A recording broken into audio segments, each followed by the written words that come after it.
Atos, capítulo 14. O evangelho é pregado em Icônio, Listra e Derbe. Sucesso e perseguição. A volta a Antioquia.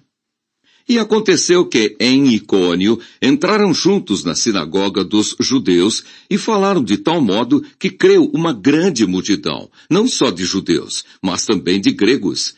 Mas os judeus incrédulos incitaram e irritaram contra os irmãos os ânimos dos gentios. Detiveram-se, pois, muito tempo, falando ousadamente acerca do Senhor, o qual dava testemunho à palavra da sua graça, permitindo que por suas mãos se fizessem sinais e prodígios. E dividiu-se a multidão da cidade. Uns eram pelos judeus e outros pelos apóstolos. E havendo um motim tanto dos judeus como dos gentios, com os seus principais, para os insultarem e apedrejarem, sabendo-o, eles fugiram para Listra e Derbe, cidades de Licaônica, e para a província circunvizinha, e ali pregavam o evangelho. E estava assentado em Listra certo varão leso dos pés, coxo desde o seu nascimento, o qual nunca tinha andado. Este ouviu falar Paulo, que fixando nele os olhos, e vendo que tinha fé para ser curado, disse em voz alta: Levanta-te direito sobre teus pés. E ele saltou e andou. E as multidões, vendo o que Paulo fizera, levantaram a voz, dizendo em língua licaônica: Fizeram-se os deuses semelhantes aos homens e desceram até nós. E chamaram Júpiter a Barnabé e Mercúrio a Paulo, porque este era o que falava. E o sacerdote de Júpiter, cujo templo estava em frente da cidade, trazendo para a entrada da porta touros e grinaldas, queria com a multidão sacrificar-lhes.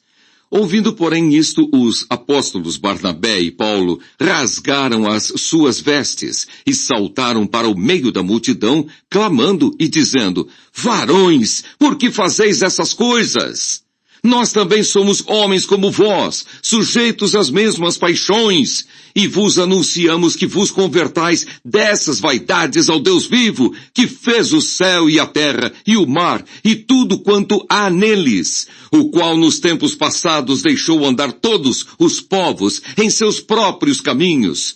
Contudo, não se deixou a si mesmo sem testemunho, beneficiando-vos lá do céu, dando-vos chuvas e tempos frutíferos, enchendo de mantimento e de alegria o vosso coração.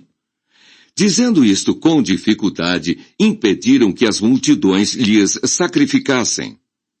Sobrevieram, porém, uns judeus de Antioquia e de Icônio, que tendo convencido a multidão, apedrejaram a Paulo e o arrastaram para fora da cidade, cuidando que estava morto.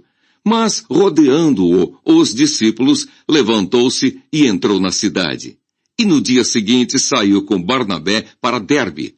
E tendo anunciado o evangelho naquela cidade e feito muitos discípulos, voltaram para Listra, e Icônio, e Antioquia, confirmando o ânimo dos discípulos, exortando-os a permanecer na fé, pois que por muitas tribulações nos importa entrar no reino de Deus. E havendo-lhes por comum consentimento eleito anciãos em cada igreja, orando com jejuns, os encomendaram ao Senhor, em quem haviam crido. Passando depois por Psídia, dirigiram-se a Panfília, e tendo anunciado a palavra em Perge, desceram a Atália. E dali navegaram para Antioquia, onde tinham sido recomendados à graça de Deus para a obra que já haviam cumprido. E quando chegaram e reuniram a igreja, relataram quão grandes coisas Deus fizera por eles, e como abrira aos gentios a porta da fé. E ficaram ali não pouco tempo com os discípulos.